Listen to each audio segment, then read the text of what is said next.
एक ऐसी दुनिया की कल्पना कीजिए जहां पैसों की कोई कीमत नहीं, जहां हर सांस, हर सामान, हर सुख सिर्फ एक करेंसी से खरीदा जाता है, टाइम। यहाँ जैसे ही किसी इंसान की उम्र 25 साल पहुंचती है, उसकी कलाई पर एक हरी घड़ी जल उठती है। 1 साल का काउंटडाउन शुरू, और जिस पल वो 0 पर पहुंचा, उसी पल वो इंसान खत्म। अमीरों के पास हजार हजार साल का टाइम था। उन्होंने खुद के लिए एक अलग दुनिया बसा ली, ग्रीनविच, जहां मौत का कोई डर नहीं। लेकिन दूसरी तरफ गेटो सिटी के गरीब लोग हर रोज मौत से एक कदम दूर जीते थे। इसी गेटो सिटी में रहता था एक लड़का, विल, जिसकी घड़ी में बचे थे सिर्फ 23 घंटे। आज उसकी माँ रेचल का 50वां जन्मदिन था, लेकिन 25 के बाद उम्र रुक जाती है तो रेचल आज भी जवान दिखती थी। विल पिछली रात ओवर टाइम करके एक शैंपेन लाया था। माँ खुश हो गई, पर उसने कहा, मैं तुम्हारे बच्चे देखना चाहती हूँ विल। विल ने बस मुस्कुराकर टाल दिया। माँ, इन सब चीजों के लिए टाइम किसके पास है? लेकिन असली मुसीबत अब शुरू हुई। रेचल ने बताया, इलेक्ट्रिसिटी बिल और बैंक का लोन कल तक जमा करना ही होगा, वरना भारी जुर्माना। उसके पास बचे थे सिर्फ 3 दिन। उसने विल से वादा लिया, कल शाम बस स्टॉप पर मेरा इंतजार करना। जाने से पहले माँ ने विल के हाथ को छूकर उसे 30 मिनट ट्रांसफर किए ताकि बेटा अच्छा नाश्ता कर सके।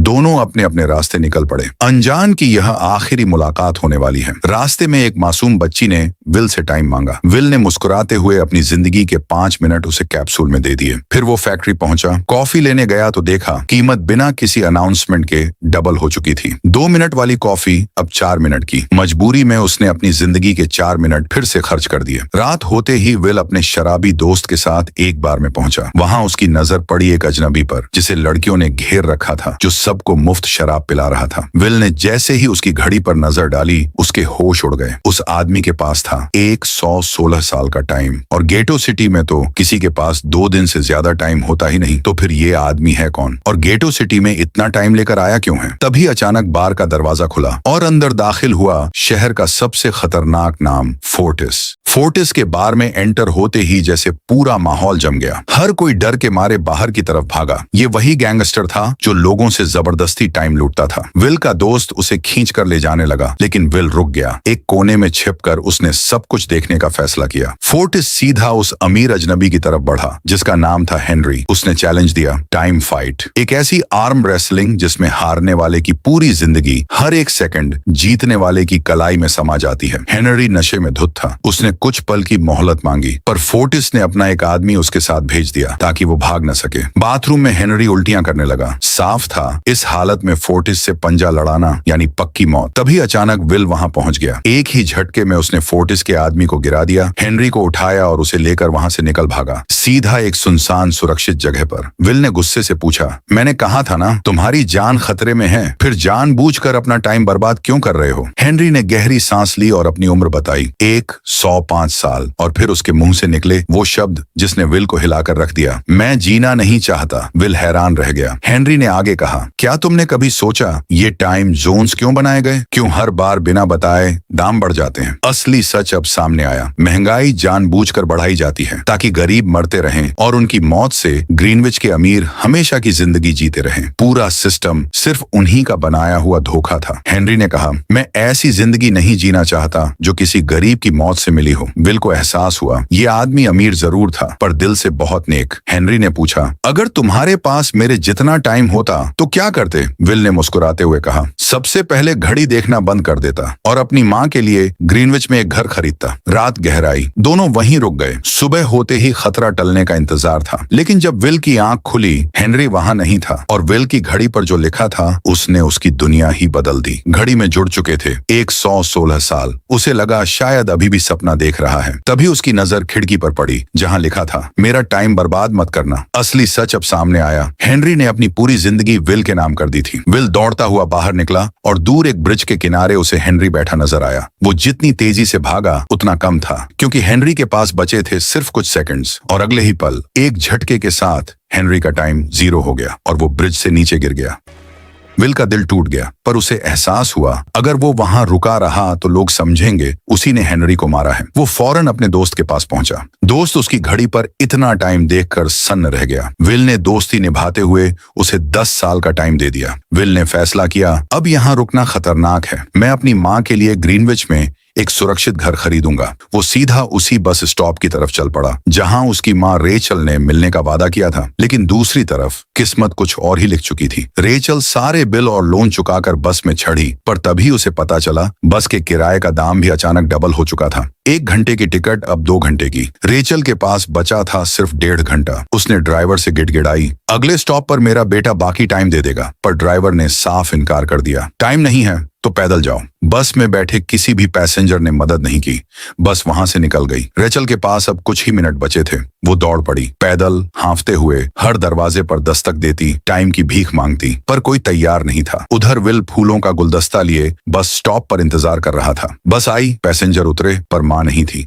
विल का दिल बैठ गया। वो दौड़ पड़ा उसकी तलाश में। दूर से उसे माँ भागती हुई दिखी। विल ने अपना हाथ आगे बढ़ाया, पूरी ताकत से दौड़ा। रेचल के पास बचे थे सिर्फ 10 सेकंड्स। लेकिन जैसे ही रेचल अपने बेटे के बिल्कुल करीब पहुंची, उसका टाइम खत्म हो गया। माँ को अपनी बाहों में मरते देख विल चीख चीख कर रो पड़ा। उसकी आंखों के सामने वो सारा प्यार, सारी मेहनत, सारी उम्मीदें एक पल में खत्म हो गईं। दूसरी तरफ अगली सुबह तक हेनरी की डेड बॉडी टाइम कीपर्स को मिल चुकी थी। इस दुनिया में यही टाइम कीपर्स पुलिस की तरह काम करते थे। क्राइम रोकना, क्राइम सुलझाना। अफसर रेमंड मौके पर पहुंचा, जांच शुरू की, पर कोई क्लू नहीं मिला। तभी अचानक उसकी नजर पास लगे सीसीटीवी कैमरे पर गई। वो फौरन फुटेज चेक करने निकल पड़ा। उधर विल समझ चुका था उसकी माँ की मौत के असली गुनहगार वो ग्रीनविच के अमीर हैं, जिन्होंने गेटो सिटी के लोगों को एक एक सेकंड का मोहताज बना दिया है। असली कहानी अब यहीं से शुरू होती है। बदला लेने के इरादे से विल ग्रीनविच की तरफ निकल पड़ा। एंटर होने के लिए उसे खर्च करना पड़ा एक पूरा साल। जब वो अंदर पहुंचा तो उसकी आंखें फटी की फटी रह गईं। यहाँ लोगों के पास इतना टाइम था कि वो मरना ही भूल चुके थे। यहाँ तक कि बॉडीगार्ड्स के पास भी 100 साल से ज्यादा का टाइम था। विल गुस्से से जल उठा। जिस शहर से वो आया था वहाँ लोगों की पूरी जिंदगी सिर्फ 24 घंटे की थी। एक महंगे होटल में खाना खाते वक्त एक खूबसूरत लड़की की नजर विल पर टिक गई, मानो वो उसे पसंद आ गया हो। दूसरी तरफ रेमंड सीसीटीवी फुटेज खंगाल रहा था। तभी अचानक फुटेज में उसे विल नजर आया, ब्रिज के पास खड़ा। हालांकि कैमरे ने हेनरी को गिरते हुए रिकॉर्ड नहीं किया था, पर इतना काफी था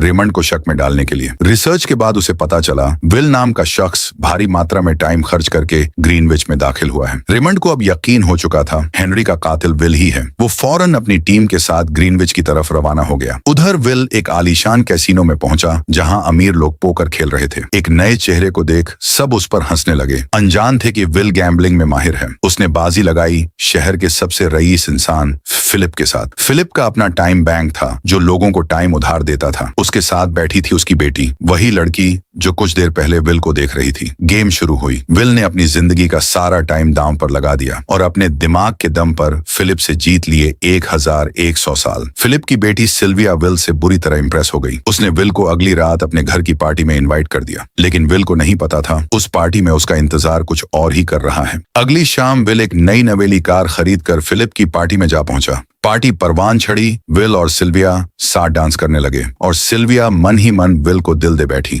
वो अपने दिल की बात कहने ही वाली थी कि तभी अचानक टाइम कीपर रेमंड अपनी टीम के साथ वहां आ धमका। विल को दबोच लिया गया। खूनी समझकर सिल्विया भी उससे नाराज हो गई। रेमंड ने विल का सारा टाइम छीनकर उसे सिर्फ 2 घंटे थमाए, फिर हेनरी के कत्ल के इल्जाम में उसे गिरफ्तार करने लगा। रेमंड ने सख्ती से पूछा, तुमने हेनरी को क्यों मारा? विल ने सफाई दी, मैंने उसे नहीं मारा, वो खुद जीना नहीं चाहता था। उसने अपनी मर्जी से मुझे 116 साल दिए और खुद अपनी जान ले ली। पर रेमंड को यकीन नहीं आया। विल समझ गया अगर रुका तो उम्र भर की कैद पक्की है। मौका देखते ही उसने रेमंड के आदमियों को धूल चटाई, बंदूक छीनी और सिल्विया को बंदी बनाकर वहां से फरार हो गया। सिल्विया को ढाल बनाकर विल रेमंड और उसकी टीम को चकमा देता हुआ सीधा गेटो सिटी वापस पहुंचा। रास्ते में विल का टाइम तेजी से घट रहा था। उसने सिल्विया से कुछ सेकंड उधार मांगे, पर सिल्विया ने साफ मना कर दिया। वो अब भी उसे कातिल ही समझ रही थी। मजबूरन विल ने और तेज कार दौड़ाई ताकि गेटो पहुंचकर किसी से टाइम उधार ले सके, पर जल्दबाजी में उसका ध्यान सड़क पर बिछी खंठीली तारों पर नहीं गया। टक्कर लगते ही कार सीधा ब्रिज से नीचे जा गिरी।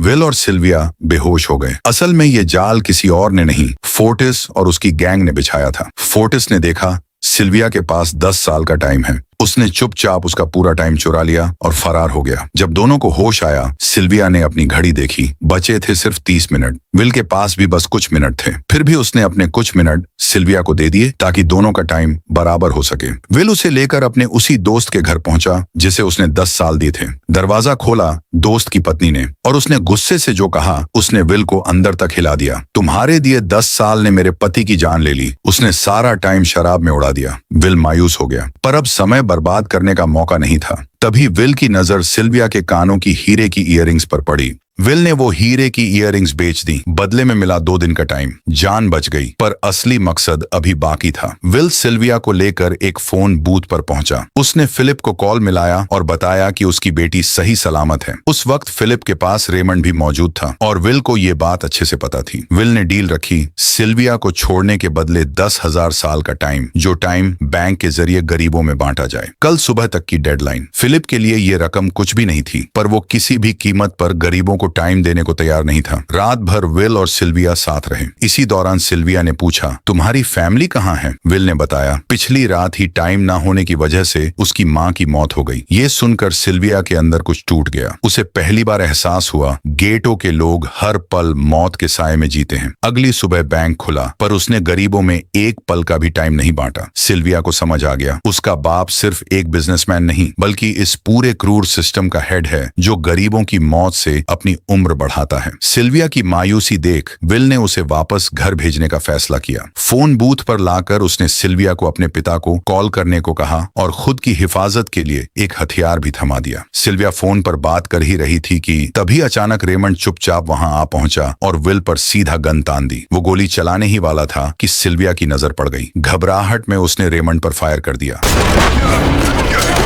गोली रेमंड के हाथ को छूकर निकल गई। खून बहने लगा। विल ने उसकी घड़ी देखी। बचे थे सिर्फ 2 घंटे, क्योंकि टाइम कीपर्स को भी सैलरी के तौर पर बस 1 दिन का ही टाइम मिलता था। विल समझ गया, अगर मदद पहुंचने में देरी हुई तो खून बहने से रेमंड की मौत तय है। उसने रेमंड को 2 घंटे का टाइम दिया और उसकी ही कार लेकर वहां से निकल गया। अब गोली चलाने की वजह से सिल्विया भी क्राइम लिस्ट में आ चुकी थी। विल ने उसे मौका दिया लौट जाने का, पर सिल्विया को पहली बार असली आजादी का स्वाद मिला था। उसने फैसला किया, अब वो भी गरीबों को उनका हक दिलाने में विल के साथ है। दोनों ने मिलकर एक खतरनाक प्लान बनाया। ग्रीनविच के बैंकों से टाइम कैप्सूल चुराकर गरीबों में बांटना। सबसे पहला निशाना था खुद फिलिप का बैंक। विल और सिल्विया ने फिलिप के कई बैंकों में डाका डाला। आखिर वो टाइम भी तो गरीबों की मौत से ही जमा हुआ था। तिजोरियों से टाइम कैप्सूल बैग में भरकर दोनों उन्हें गेटो सिटी के गरीबों में बांटने लगे। इतनी बड़ी चोरी के बाद सरकार भी हिल गई। 10 साल के इनाम का ऐलान हुआ इन दोनों के सर पर। यह खबर सुनते ही फोर्टिस इन्हें कुत्ते की तरह ढूंढने लगा, पर विल और सिल्विया हर रोज ठिकाना बदलते रहे। इस बार दोनों ने एक पूरा होटल ही बुक कर लिया था। टाइम की कमी तो अब थी नहीं। फोर्टिस उस होटल तक पहुंच गया। उसने कुछ लोगों को पकड़ा, पर वो लोग मरने को तैयार थे।